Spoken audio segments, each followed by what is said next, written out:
Good morning guys, આજના નવા બ્લોગમાં તમારું સ્વાગત છે. તો હું તો ઉઠી ગઈ, ઉઠીને બનાવતી હતી શાક અને રોટલી. તો શાકમાં બનાવ્યો છે ચોરી રીંગણનું શાક અને મારી જોડે વહેલું વહેલું પણ ઉઠી ગયું છું.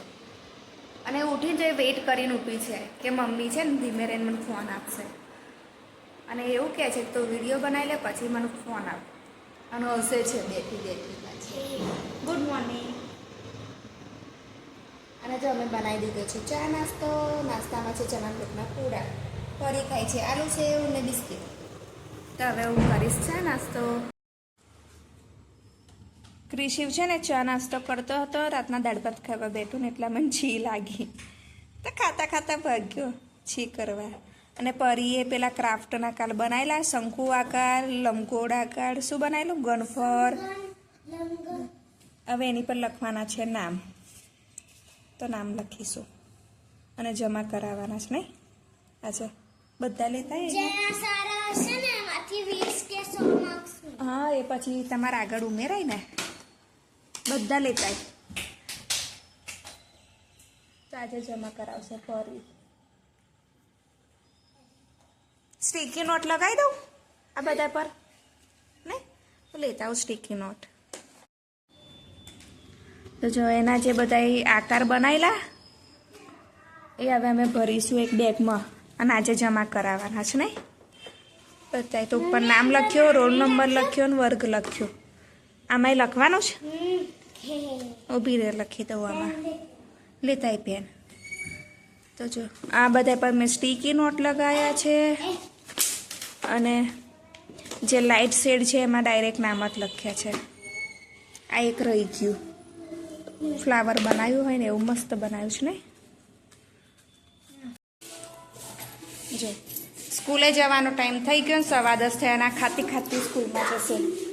શું રોટલી અને જામ કે આનું ના દેખાયું, જવાના સમયે ભૂખ લાગે છે. અને બધું મારે ઉઠાવવાનું છે સામાન.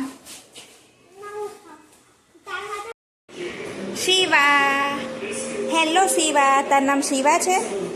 તો શું છે તારું નામ?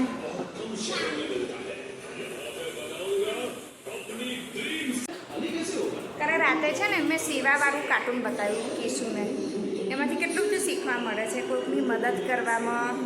નહીં તો ક્રિશિવ છે અત્યારે જો શિવા જ જોવે છે. હા, તો તાકાતવર બનીશ કોના જેવો? શિવા જેવો.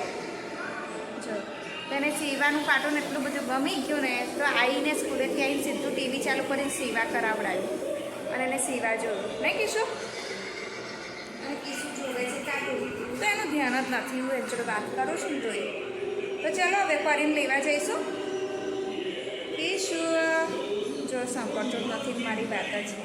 કિશુ પરીને લેવા જઈએ. ચલો તો નહીં આવતું કાર્ટૂન જોઈશ? હા તો કાર્ટૂન જોવું જોઈએ. જો તો એ કેવો તૈયાર થઈ ગયો છે સિવાય. ક્રિશિવ જ્યારે પણ કોઈ પણ કાર્ટૂન જોવે ને એટલે એનું મુખ્ય પાત્ર ભજવવા માટે તૈયાર થઈ જાય છે. આમ આવતો રે કિશુ. બંને જણ એટલી સ્પીડમાં ભાગ્યા ને પડીકું લેવા માટે.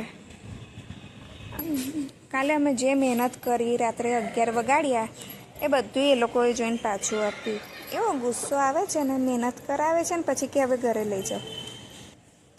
લંબઘન, લંબગોળ, પછી શંકુન બધું બનાવેલું કાલે કાકરનું ક્રાફ્ટ બધું પાછું મોકલાયું. એ લોકોએ ચેક કરી લીધું. હવે કે તમે ઘરે લઈ જાઓ. આ કેટલી બધી મહેનત પડે આ બધામાં.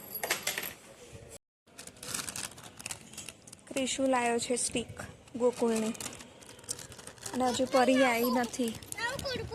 બહુ વાર લાગી. જા બેટા જોતો પરીને જોતો.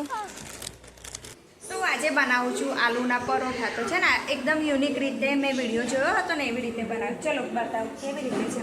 તો આની અંદર મેં બટેકા છીની નાખ્યા, પછી લસણ, લીલા મરચાં, આમચૂર પાવડર અને મીઠું નાખીને લોટ બાંધી દીધો છે. જો લોટ બાંધીને એ લોટની અંદર છે ને ચણાનો લોટ અને ઘઉંનો લોટ બંને મિક્સ કર્યા છે. જેમ કે આપણે દૂધીના થેપલા બનાવીએ ને એવી રીતે મેં આલુ પરોઠા બનાવું છું. પણ હા, ખાવાથી બહુ મસ્ત લાગે છે. ટેસ્ટ એકદમ સરસ, જોરદાર અને ક્રિસ્પી ક્રન્ચી બન્યા છે. તો તમે પણ આવી રીતે ટ્રાય અવશ્ય કરજો. હું ને કિસુ જઈએ છે નીચે જઈએ છે હું અને ક્રિશુ પરી એકલી. અંધારું થઈ ગયું છે, 7:30 વાગ્યા છે, દેખાતી નહીં એટલે મારે આવવું પડ્યું. એકલા તો મુકાય નહીં છોકરાઓ. ક્યાં ગઈ પરી? ક્યાં છે જો તો. પરીને શોધતા શોધતા આયા. પરી શું કરે છે? અરે આ શું બનાવ્યું? હા